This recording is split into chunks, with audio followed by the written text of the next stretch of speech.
오늘 경계선 성격장애에 대해서는 우리 진성호 교수님께서 강의를 해주실 거예요. 우리 진 교수님 강의는 우리 학우 여러분들 많이 들으셨죠? 1시간 반 동안 진행될 텐데요.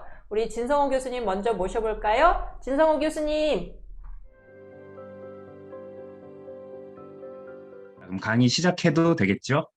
네. 성격 장애에 대한 어떤 일반적인 부분을 좀 설명드린 다음에 우리 경계선을 좀 보면 좋을 것 같아서 예를 들어 가지고 나는 인사를 했는데 저 사람이 나를 무시하고 갔다 그러면 그때 어떤 분들은 불안을 경험하거나 어떤 분들은 또 우울을 경험하거나 분노를 경험하거나 저 같은 경우는 뭐 그런가 보다라고 이렇게 좀 무시를 하는 편인데 이렇게 다양한 반응들을 보죠. 그다음에 이제 생각도 다양한 생각들을 이제 할 수 있습니다. 내게 불만이 있나? 어, 그런 것들을 우리가 환경에 따라 가지고 반응하는 어떤 특징적인 양식 뭐 이런 것들을 우리가 이제 성격이다 이렇게 얘기를 많이 하죠. 그래서 보통 세 가지에 해당되는 요소들을 가지고 설명을 하기도 한다 이렇게 좀 보기도 합니다. 그래서 보통은 사고방식이죠. 사고방식, 감정, 또 행동들을 하는 환경에 반응하는 독특한 어떤 성향인데 골자는 이제 성격이라는 거는 그 사람의 어떤 독특한 특성이랑 그리고 특정한 환경에서 일관되게 나타나는 거 그런 측면에서 굉장히 안정성 있게 보여주는 모습이다. 그래서 우리가 성격 심리학이 사실 알고 보면 우리가 심리학 공부하는 어떤 핵심에 해당되는 내용을 좀 다루고 있는 측면도 있다. 이렇게 좀 크게 좀 설명을 드릴 수 있을 것 같아요. 그중에서 그러면 성격 장애는 뭐냐? 성격 자체가 부정적이어가지고 그 사회 문화라든가 환경에 기대에 부응하지 못하고 문제를 계속 일으키는 경우인데 보통 이제 성격 장애의 특징 중에 하나가 본인이 고통을 경험하지 못하는 경우도 많이 있고 그래서 주변에 이제 고통을 많이 받게 되는 경우도 있죠. 그리고 본인도 고통을 많이 받고 있고 그래서 이 경계선 성격 장애나 성격 장애라고 하는 게 사실은 어, 주변과 본인을 이제 고통스럽게 만드는 장애 중에 하나죠.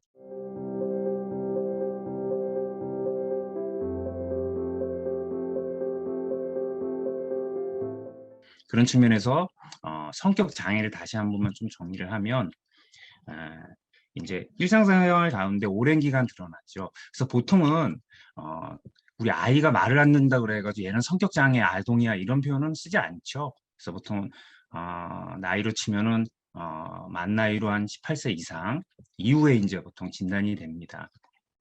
그리고 성격 장애의 공통적인 특징 중에 하나는 기본적으로 우리가 동떨어져 있다 또 왜곡되어 있다 이렇게 볼 수 있는 일반적인 어떤 정상적인 적응 성격에서부터 좀 떨어져 있고 그것이 굉장히 오랜 동안 지속적인 어떤 측면들이 있어서 성격 장애는 치료에 있어서 개인적으로 보면 임상 장면에서 성격 장애는 치료의 꽃이다 뭐 이렇게 좀 말씀드릴 수 있을 것 같아요. 좀 표현이 그렇지만 그러니까 한 명의 성격 장애를 정말 건강하게 치료를 했다라고 하면 이건 굉장히 어떤 부분에 있어서는 뛰어난 실력을 가지고 있다라고도 말씀드릴 수 있을 것 같아요.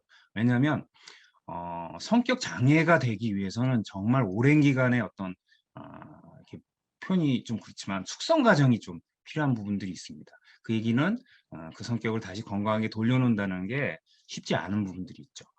그리고 지속적인 어떤 요소들이 있고 또 되게 완고하고 가장 중요한 것 중에 하나가 성격 특성이 주변 환경이나 문화에 비정적이라는 이제 측면들을 가지고 있고 또 그것 때문에 사회적 관계가 항상 곤란을 경험하는 경우들이 많고 또 이런 어려움들 때문에 2차적인 어떤 증상들 보통 우울하거나 불안하거나 주변과의 갈등 때문에 이제 오게 되고 검사를 통해서든 어떤 면담을 통해서든 봤더니 그 기저에 성격 장애가 깔려 있다라고 이렇게 이제 고려를 하게 됩니다. 그다음에 이제 특징 중에 하나는 이 주관적인 어떤 디스트레스가 없다. 그러니까 본인이 경험하는 통증이 없는 경우들이 좀 성격 장애인 경우는 좀 많이 있어요. 그래서 주변에서 흔하게 어떻게 보면 있으면서도 당사자는 이제 모르는 본인만 모르는 경우들이 상당히 많이 있고 또 본인이 이 성격의 문제 때문에 심리적으로 고통스럽고 힘들다라는 걸 인식을 못하는 경우들이 또 많이 있습니다. 그러니까 본인이 우울이나 불안이라고 하는 병을 가지고 있다고 생각하지 성격이 문제가 있다고 생각하는 경우는 모르는 경우도 상당히 많이 있습니다. 아까 말씀드린 대로 성격 장애 집단이 있고 아닌 집단이 있다라고 하는 측면보다는 사실은 이게 정도의 차이가 있다. 그래서 여기가 디스오더라고 하고 여기가 정상이라고 한다면 어느 정도 수준에 해당되느냐에 따라서 장애가 있냐 없냐로 좀 구분이 될 수 있다 이렇게 봅니다.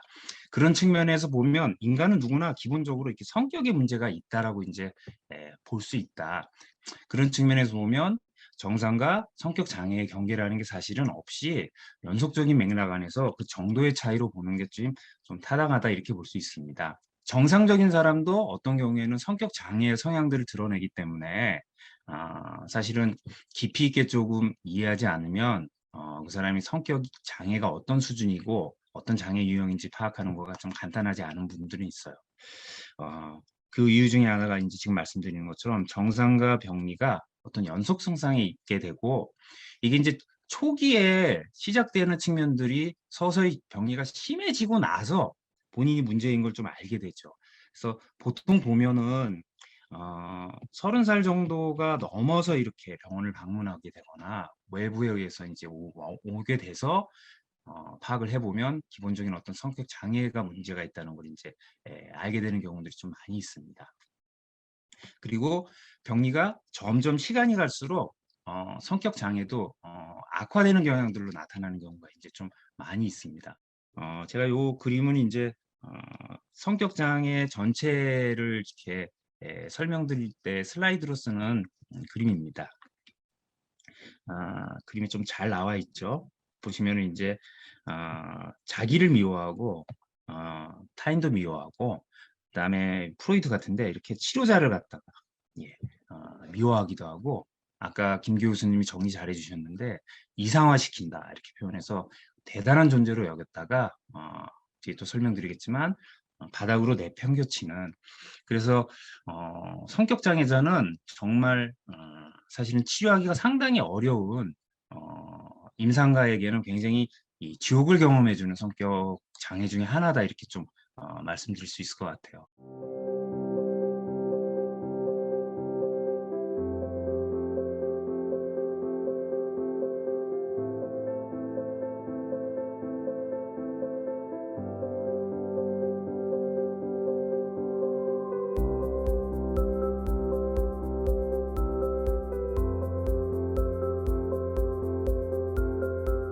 그러면 이제 이분들의 증상이 이제 어떠냐를 좀 상세하게 좀 보면은요.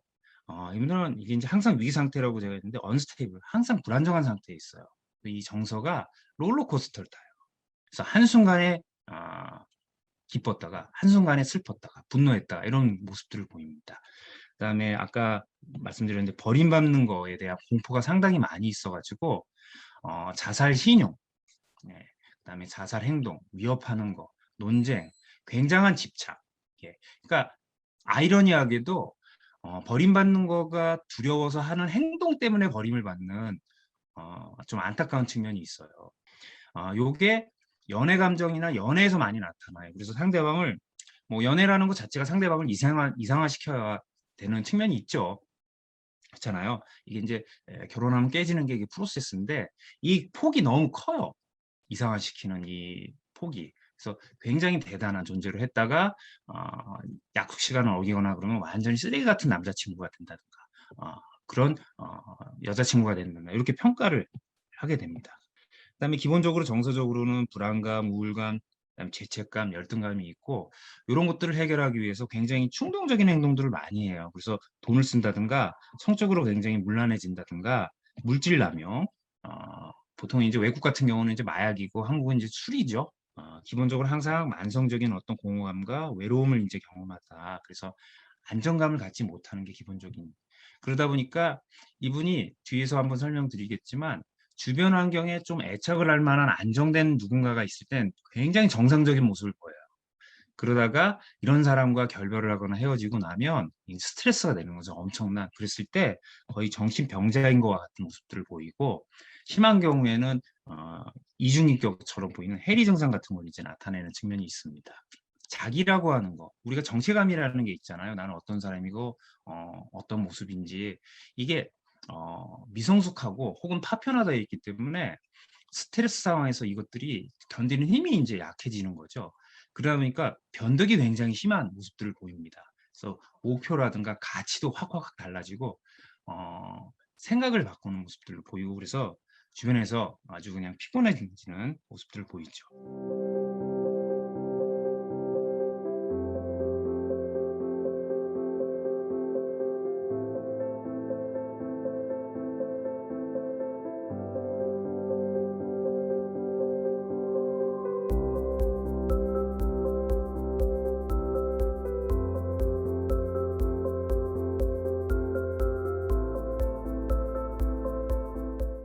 그랬을 때 아까 제가 성격을 이제 정상과 비정상의 연속성이라고 봤잖아요.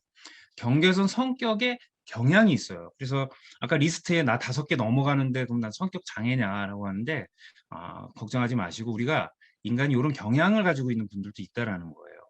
경계선 성격의 이제 정상 범위 예를 들어서 이게 이제 어떤 의미냐면 남자들은 기본적으로 반사의 성격 장애 경향이 있다고 봐요. 그래서 이걸 노말 안티소셜 퍼스널리티라고 보통 얘기합니다.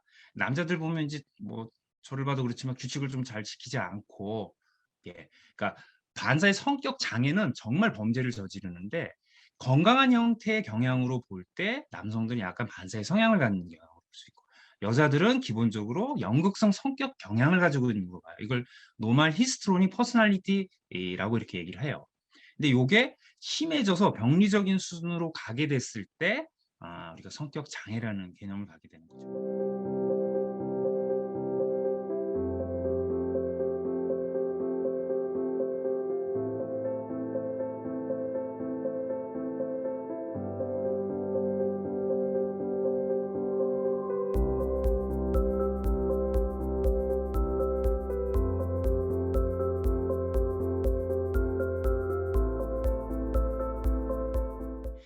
그다음에 이제 경계선 성격 장애는 사실은 이제 정신 역동이라든가 정신 분석에서 굉장히 연구들을 많이 되어 있어가지고 이 정신 분석에서 하는 설명을 들어보면 굉장히 재밌어요.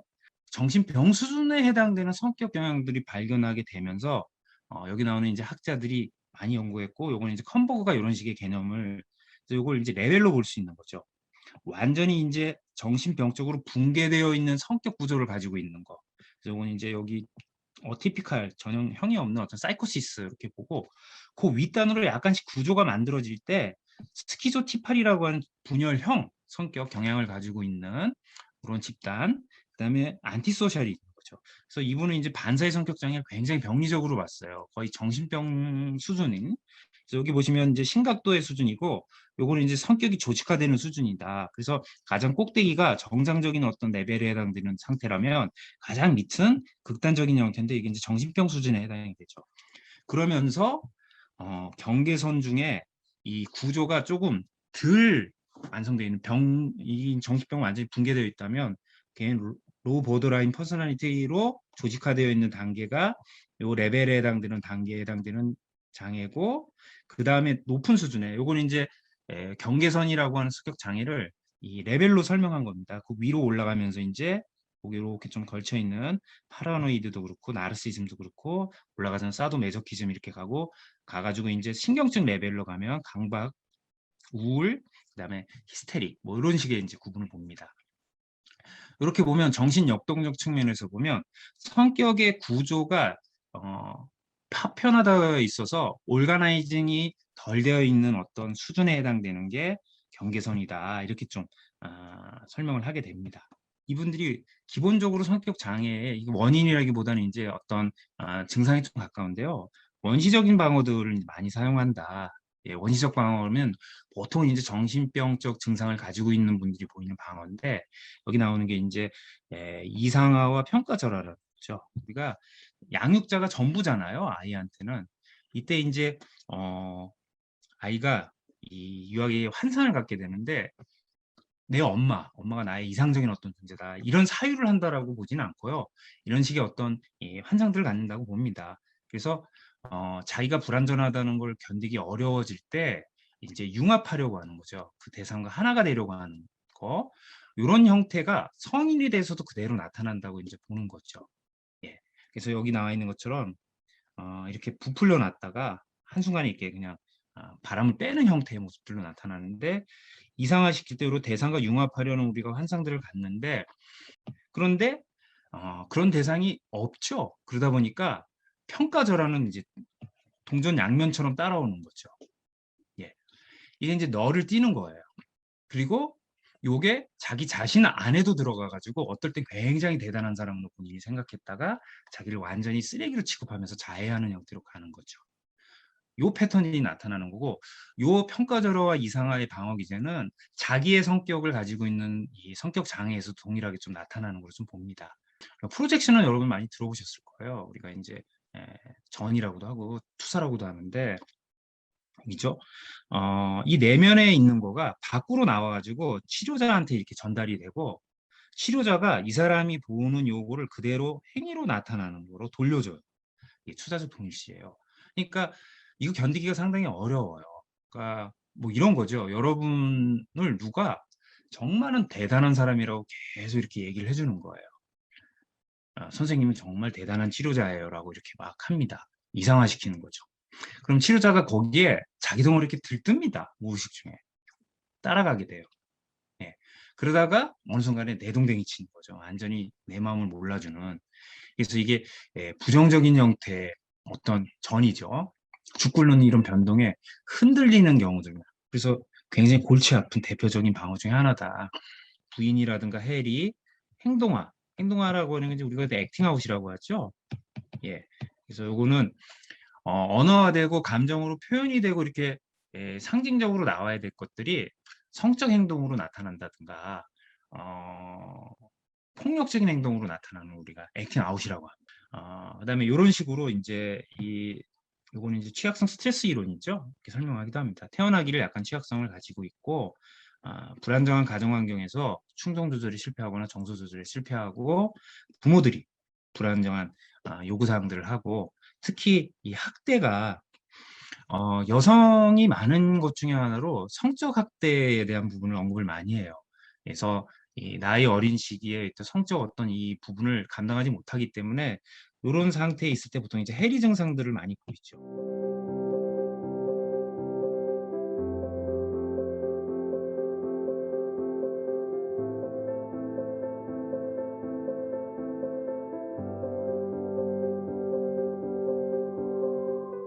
이분들은 지필 검사 있죠. MMPI라든가 이런 검사에서는요, 안 걸러요, 잘. 근데 로샤 검사 같은 투사 검사를 하면요, 굉장히 정신병적인 반응들을 보여요. 보드라인인 분들이요. 근데 얼굴 보면 안 미쳐 있는데 반응은 정신병자인 분들의 반응이 나타나면 경계선인 경우가 많아요. 여러분 이제 로샤 검사를 안 해보신 분도 많을 텐데 거기 보면 해부 반응들, 뭐 이 창자 반응이라든가 뼈 반응들, 절단 반응들, 피 반응, 뭐 이런 것들이 막 나옵니다.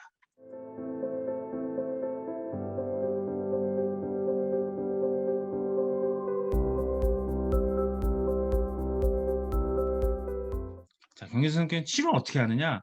연락 어렵습니다. 오랜 기간 동안.